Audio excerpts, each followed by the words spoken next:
신의 한 수의 구독, 좋아요, 알림 방법입니다. 보실 영상을 눌러주세요. 아래의 구독 버튼을 눌러주세요. 그럼 종 모양이 나옵니다. 그 종 모양을 눌러주시면 신의 한 수의 새로운 영상들이 알림이 울립니다. 그리고 엄지척 좋아요 버튼을 눌러주세요. 여러분의 구독, 좋아요 버튼은 신의 한 수에 큰 힘이 됩니다. 댓글로 여러분의 많은 의견도 듣고 있습니다. 응원의 댓글도 부탁드립니다.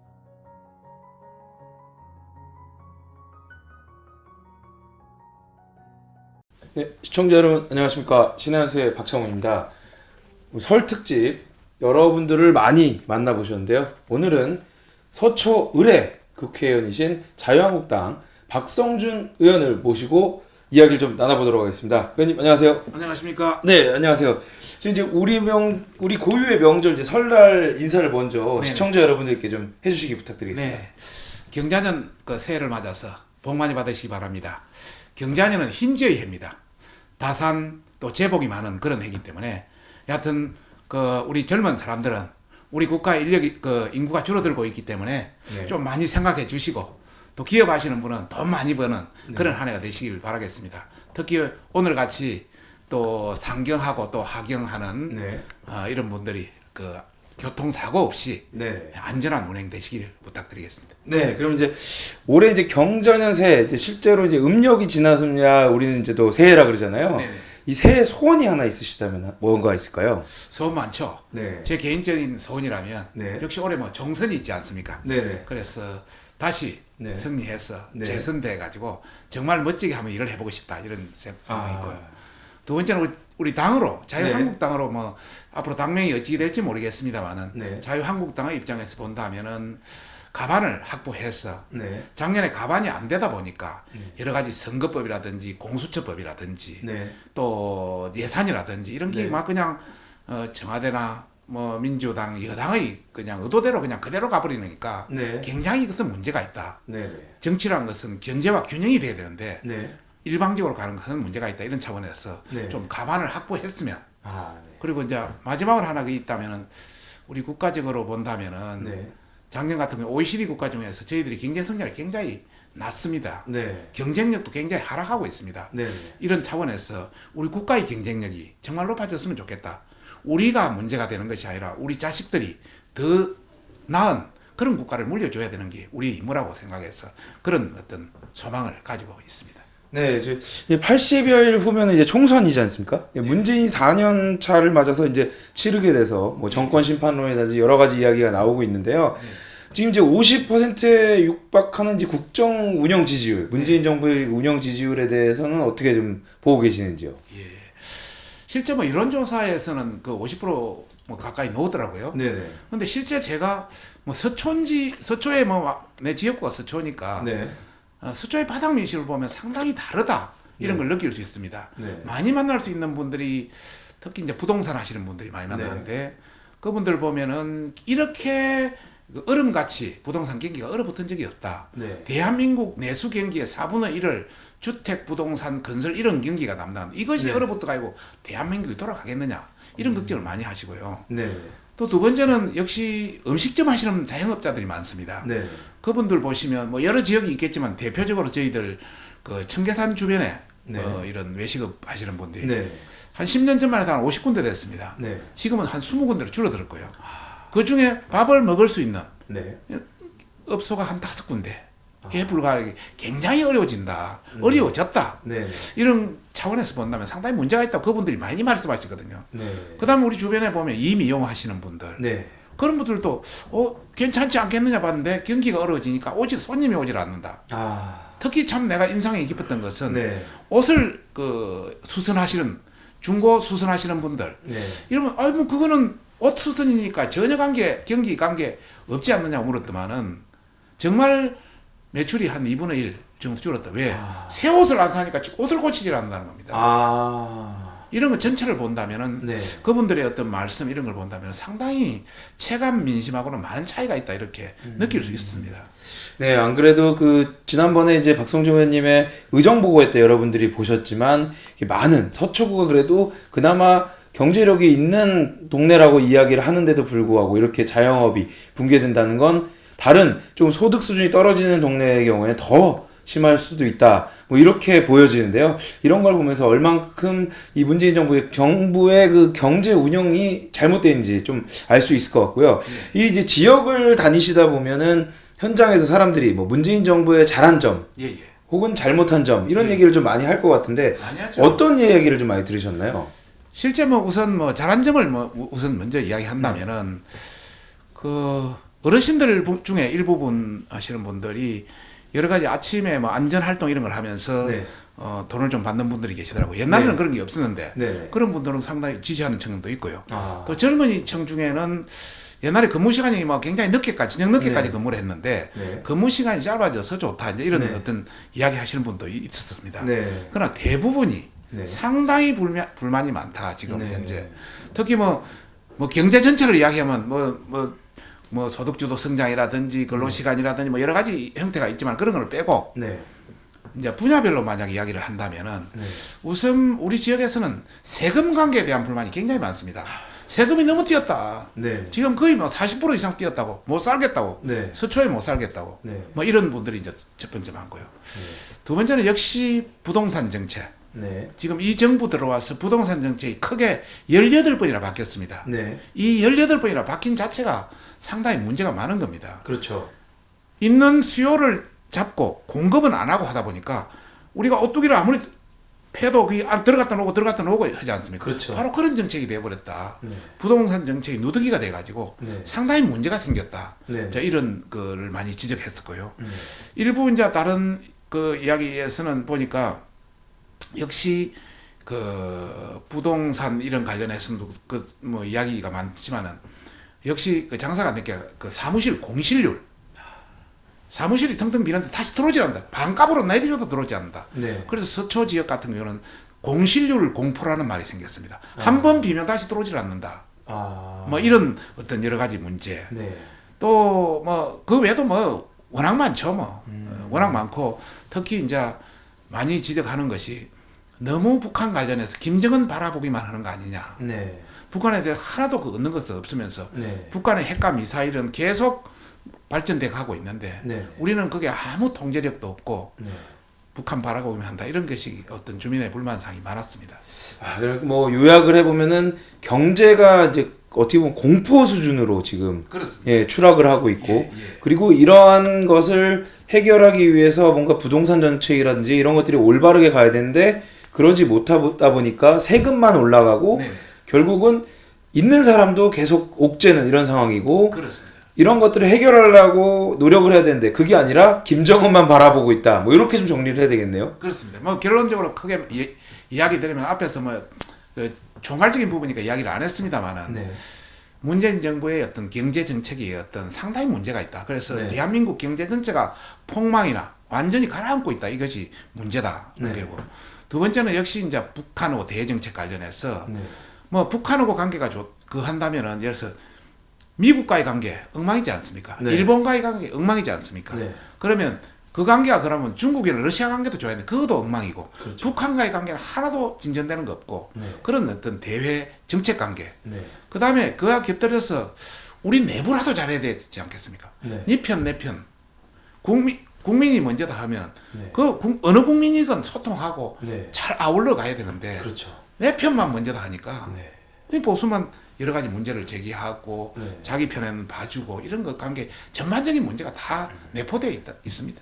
아, 참 이런 걸 보면 네. 지금 이번에 이제 4월 15일에 있는 총선이 매우 중요하다 이렇게 생각이 되는데요. 그렇습니다. 사실 지금 이제 보수 대통합을 이제 황교안 대표께서 이야기를 하셨고 네. 뭐 그걸 이제 더 앞서서 많은 분들이 그런 얘기를 하지 않습니까? 반문 연대를 해야 되는 것 이런 얘기도 나오고 있지 네, 않겠습니까? 근데 우선 보수 대통합에 대한 생각은 어떠신지 좀 듣고 싶습니다.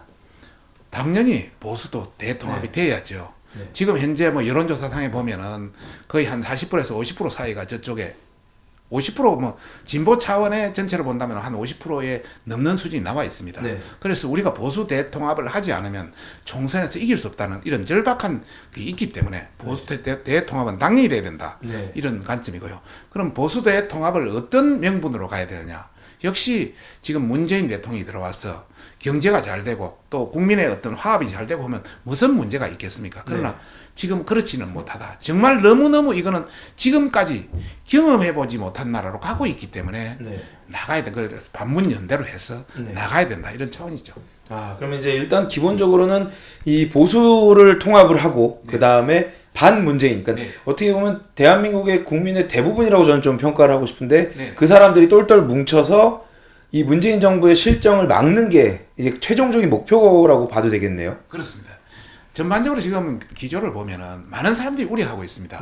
대한민국은 자유민주주의와 자본주의 경제를 근간으로 삼고 이렇게 60년대 우리가 100불도 안 되는 데서 지금 3만 2천 불이 넘는 이런 나라로 바뀌었지 않습니까? 이 정도로 바뀌었는데 이런 나라를 다시 우리가 사회주의로 만들어서 우리나라 급락하게 할 필요는 없지 않습니까? 세계의 어떤 역사를 보면은 공산주의, 사회주의가 만불을 넘은 나라가 없습니다. 그렇죠. 민주주의 나라에서 사회주의 경제 도입한 나라 치고 다 거꾸라지지 않는 나라 없습니다. 베네수엘라, 그리스, 스페인 뭐 이런 여러 나라 많지 않습니까? 그렇죠. 이런 차원에서 본다면 우리가 사회주의 경제로 가서는 안 된다. 이런 차원을 본다면은 우리가 자유주의, 자본주의로 밀고 나갈 수밖에 없다. 이런 논리입니다. 아, 네, 그렇죠. 이게 너무나도 명쾌한 해석인 것 같고요. 일단은 제가 봤을 때는 뭐 아까 한 얘기에 좀 추가적인 말씀으로 이제 질문을 좀 드리고 싶은데 보수가 이제 대통합을 이루고 반문연대를 결성한다 그러면 이번 총선 판도가 어떻게 될까요? 저는 확실히 가반은 확보한다. 영남권은 지금이라도 붙이면 뭐 충분히 가능성이 있고요. 우리가 이제 보수 대통합을 하는 그 가장 큰 그 이유는 수도권입니다. 지난 20대 총선에서 전국에서 27개 지역이 2,000표 이내 차이입니다. 그러면 2,000표 이내 차이라는 것은 1,000표 왔다 갔다 하면 그렇죠. 차이 아닙니까? 그런 차이에 27개나 이런 경미한 격전지가 있기 때문에 이 어떤 보수 통합이 되면 이 지역의 상당수는 우리가 가져올 수 있지 않습니까? 그러면 우리는 충분히 이길 수 있다. 지난번에도 큰 차이는 없었거든요. 전국 득표율에서. 그렇죠. 그래서 충분히 할 수 있다 이런 생각을 가지고 있습니다. 아, 그러면 이제 뭐 22일 어제죠. 이제 인터뷰 이제 방송은 이제 설 연휴 중에 나가겠지만 지금 오늘은 이제 23일인데요. 22일 이제 공천관리위원들이 이제 8분이 이제 확정이 됐잖아요. 그분들에 대해서 뭐 어떻게 좀 보시는지요. 그리고 또 황교안 대표님이 김영호 공천관리위원장에게 일임한 이유 뭐 그런 거에 대해서 좀 혹시 아시는 게 있으면 좀 말씀 부탁드리겠습니다. 우선 이번에 공천관리위원으로 선정된 뭐 김영호 위원장님을 비롯해서 8분이 또 뭐 추가로도 될 분은 있을 수도 있습니다만은 굉장히 혁신적이고 또 참신하고 보수를 각 분야를 대표하는 분이 잘 선정됐다고 저는 생각합니다. 그분들이 뭐 어떤 보수에 대한 그 어떤 충성, 애국심, 또 국가에 대한 애국심, 보수에 대한 어떤 이런 사랑하는 그런 마음 이런 걸 가지고 정말 멋지게 저는 할 수 있다고 생각하고요. 특히 뭐 우리 황교안 대표의 입장에서 보면은 사실 권력을 쥔 사람은 자기가 권력을 행사하고 싶지 않습니까? 그렇죠. 근데 모든 것을 내려놓고 그것을 공천관리위원장한테 이름해서 또 공천관리위원들한테 이름해서 그리 한다는 것이 쉽지 않은데 큰 결단을 저는 했다고 생각하고요. 그것이 바로 우리 보수 통합을 위한 대결단이었다. 저는 그렇게 평가하고 싶습니다. 그러면은 그 김용호 공천관리위원장께서 이제 우리가 계속 얘기했던 황교안 대표뿐만 아니라 당에서 항상 계속 얘기했던 뭐 청년이라든지 뭐 혁신, 물갈이 뭐 이런 것들에 대해서 충분히 의중이 반영이 된 상태로 뭐 공천을 아마 진행이 되지 않을까 이런 생각을 하고 있는데 그거에 대해서 이제 좀 우려하는 분들도 있거든요. 예를 들면 지금 이제 공천관리위원장이신 김용호 이제 위원장님도 나이가 좀 많으시다. 그리고 이제 50년대에 태어나신 분이 3분 계시고 뭐 이렇기 때문에 도로 옛날처럼 뭔가 공천 파동이 일어나면 안 되는데 걱정하신다는 분들이 좀 있는데 그거에 대해서는 어떻게 생각하시는지요? 저는 그분들이 평소에 그런 참신한 생각을 가진 분들이 개혁성을 어떤 성향을 가진 분들이기 때문에 뭐 그런 걱정은 안 해도 된다 저는 그렇게 생각하고 있고요. 뭐 대표님은 50% 뭐 교체 뭐 공천 말씀도 계셨고 또 우리 김영호 그 위원장님께서도 네. 그 비슷한 말씀을 많이 하신 걸로 알고 있습니다. 네. 그래서 뭐 그 정도는 될 것으로 보고 있고요. 네. 이번에 역시 어떤 공천 개혁을 통해서 젊은이라든지 여성을 많이 배려하지 않겠나 네. 이런 생각을 가지고 있습니다. 예. 그리고 이제 또 의원님도 예. 공천을 이제 신청을 하시고 또 예. 이제 혹시나 다른 분들이 예. 이제 당에 공천을 받는다고 이제 지원을 하시면 경선을 또 하셔야 되잖아요. 예, 예. 그거에 대해서도 또 한마디 좀 어떻게 예. 또 생각하시는지. 네. 지금 우리 그 당내 이제 국회의원들이 네. 상당히 이제 걱정하는 부분이 네. 뭐 50% 교체니 네. 또 젊은 사람에 대한 교체니 네. 여성의 교체니 이런 부분에 대해서 굉장히 걱정을 많이 하고 있습니다. 네. 사실 전통적으로 역사적으로 쭉 보면 야당은 이기는 공천을 해야 되거든요. 네. 야당은 역시 어떤 권력이라든지 재원이라든지 정보가 없기 때문에 그렇게 많은 인재들이 몰려들지를 않습니다. 네. 예. 그러다 보니까 역시 그 여당의 인사에 대해서 같이 견주어서 이길 수 있는, 젊다고 이길 수 있는 건 아니니까요. 네. 그런 차원에서 저희들은 그게 융합됐으면 좋겠다. 이기는 공천과 젊은이의 어떤 국민들한테 어떤 바뀌었다, 변화되었다 네. 이런 어떤 감을 줄 수 있는 것이 적절히 융합되는 그런 공천이었으면 네, 저는 좋겠다 이런 말씀을 드리고 싶습니다. 네, 저 방송이라서 뭐 네. 다른 말씀은 못 드리겠고 네네. 이제 경선이 되던 이제 공천 신청하신 다음에 좋은 결과가 좀 있었으면 좋겠다. 네. 이렇게 말씀드리겠습니다. 더 이상 얘기하면 이게 또 선거법 위반이 될 수가 있어가지고요. 자신 있습니다. 아, 예, 어떻게 알겠습니다. 해서, 저는 이제 좋은 일이 있기를 좀 기원한다 이렇게 좀 말씀을 드리고 네. 그러면 이제 이번 총선 사실 이제 뭐 조국 관련된 이슈가 작년에 터지면서 네. 원래는 좀 지지율이 이제 문재인 정부에 좀 유리했던 상황에서 이게 이제 어떻게 보면 좀 기울어진 운동장을 조금이나마 좀 다시 원점으로 바꾸었다고 이야기를 하는데 네. 이제 앞으로 이제 총선의 판도라든지 그리고 뭔가 이슈가 될 만한 일이 또 혹시 의원님 개인이 보셨을 때는 뭐 어떤 게 있는지 좀 한번 말씀 부탁드리겠습니다. 예.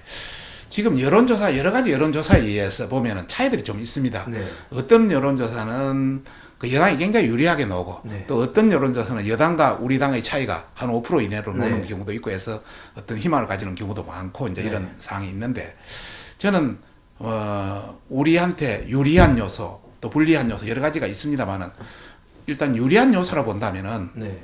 역시 우리 국민이 현명하게 판단할 수 있다. 네. 국민이 현 정부가 정말 잘하고 있다 하면 표는 그쪽으로 줄 것이고 네. 또 현 정부가 정말 못하고 있고 현 그 여당이 정말 못하고 있다 하면 우리한테 표를 줄 것이다. 국민은 충분히 해안을 가지고 있다 저는 생각합니다. 네. 두 번째는 그 현 실정을 보더라도 뭐 경제의 어떤 여러 가지 문제들 네. 또 뭐 외교 어떤 북방의 여러 가지 문제들 네. 또 국내의 어떤 그 정치의 여러 가지 문제들을 본다면은 잘 판단할 것으로 보고 있고요. 네. 우리한테 이제 불리한 요인이 될 수 있다고 본다면은 지난 지방선거 때 보면은 네. 북미 회담이 하노이에서 열리고 나서 그렇죠. 우리 지방선거 참패했지 않습니까? 네네. 그래서 이번에도 뭐 3월달에 북미회담 그때 싱가포르. 싱가포르 맞아요, 아, 예. 싱가포르. 그래서 시진핑 중국 국가주석이 온다든지 네. 또 김정은이가 깜짝 제주도 방문한다든지 네. 이런 걸 통해서 또 뭔가 여러 가지 반전을 노리지 않겠나 그것이 걱정이 됩니다. 뭐 물론 이제 대부분의 국민들은 이제는 더 이상 평화쇼에 속지 않을 거라고 저는 생각을 하는데요. 예. 예, 물론 이제 의원님의 우려가 어떤 건지 알 것 같습니다. 이제 이들이 이제 올해 슈퍼 예산을 편성하고 그리고 지금 엄청나게 재정을 지금 투입을 하고 있다라고도 제가 들었고요. 뭐 그런 것들이 단기간에 뭐 경기를 조금이라도 부양하기 위해서 뭔가 좀 발버둥 치는 모습이라고 보는데 뭐 그런 것들뿐만 아니라 이제 출마하시는 분들에 대해서 여러 가지 음해도 분명히 있을 것 같다 이런 생각도 들거든요. 온갖 공작하죠. 네. 이제 현 청와대나 정부가 네. 올해 예산 보면은 512조 슈퍼 예산인데 네. 그 중에 60조를 부채를 가지고 네. 예산 편성해 놨습니다. 부채 가지고 빌려서 뿌리는 겁니다. 그러니까요. 그런 차원에서 굉장히 많은 문제를 안고 있다 이렇게 보고 있고요. 네. 뭐 또 다른 아까 잠깐 예. 뭐 음해를 하고 음해. 예, 예를 들면은 제가 이제 뭐 저희가 여러 가지 네. 뭐 시청자분들도 많이 아시겠지만 사실 별 얘기 안 했는데 예. 부풀리고 예. 예 그리고 이제 뭐 예를 들면은 얼마 전에 있었던 황교안 대표의 그 선물 설 선물 있지 않습니까? 맞습니다. 그런 것도 사실 이제 그 백화점이나 배송하는 측에서의 그 실수였는데 그걸 가지고 막 계속 부풀리지 않습니까? 작은 걸 부풀리고 저쪽은 엄청 큰 건데 별거 아닌 것처럼 하는 뭐 이런 것들도 좀 걱정이 되거든요. 제가 이제 미디어 특별위원장을 맡고 있습니다. 네. 그래서 방송이라든지 신문, 네. 또 포털, 또 유튜브 이런 관련해서 많이 그걸 하고 있는데 실제 뭐 일부 유튜브 보수 유튜브 빼고는 상당수가 많이 부풀려지고 있습니다. 예. 지금 방송 같은 경우는 그 노조가 거의 다 장악하고 있지 않습니까? 그렇죠. 신문도 우리나라 12,000개 신문 중에서 네. 사실 보수를 대변하고 있는 신문은 100개도 1%도 되질 않습니다. 그렇죠. 포털도 저쪽 분야가 장악하고 있습니다. 네. 그래서 굉장히 기울어진 운동장이다. 이런 차원에서 저희들이 잘한 것은 거의 반영하지 않고 네. 저희들이 조금만 못한 것은 확대 해석해서 방금 네. 이야기하는 육포 문제라든지 네. 뭐 이런 거는 확대 해석해서 그 하는 그런 문제에 대해서 굉장히 저희들이 걱정하고 있고, 두 번째는 지난번 울산지방 네. 시장 선거 같이 있지도 않는 것을 부풀려서 경찰이 그렇죠. 뭐 정보를 제공해서 어떤 수사를 발표를 한다든지 네. 기타 정보의 어떤 여러 가지 뭐 카드라 통신을 어떤 만든다든지 네. 이런 것은 상당히 우려가 되는 거죠. 네. 그래서 저도 지금 사실 정상적인 선거라면 우리가 이제 이번에 이길 수 있다 저는 생각을 하는데 이런 것들에 대해서 이제 뭐 당에서는 좀 어느 정도 대비는 좀 하고 계신 건가요?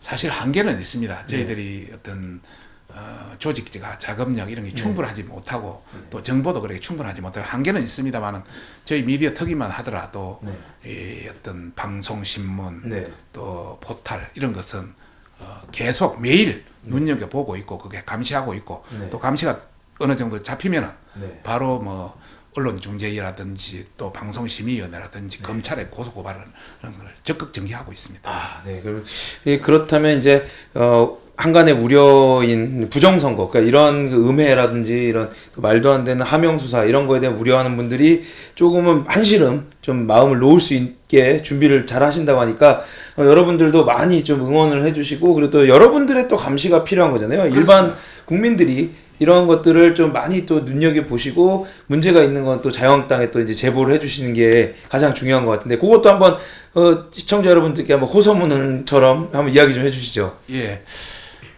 미디어 특위위원장으로서 네. 국민 여러분께 이제 참 협조를 드리고 싶은 말씀은 요 사회는 1인 미디어가 네. 전부 핸드폰에 의해서 다 촬영이 가능하기 때문에 그렇죠. 이런 것을 촬영해서 저희들한테 제보를 해주시면 네. 이것이 대한민국을 바로잡고 네. 대한민국의 경쟁력을 높이는데 큰 기여를 할 수 있다. 그래서 적극적으로 협조해 주시라는 말씀을 드리고 싶습니다. 아, 네. 그러면 이제 4월 15일 날 이제 출마를 하셔서 이제 만약에 선거를 이기시면 네. 혹시 21대 국회에 입성을 하시게 되면 하시고 싶은 일이 뭐 있는지 좀 여쭤봐도 될까요? 많습니다.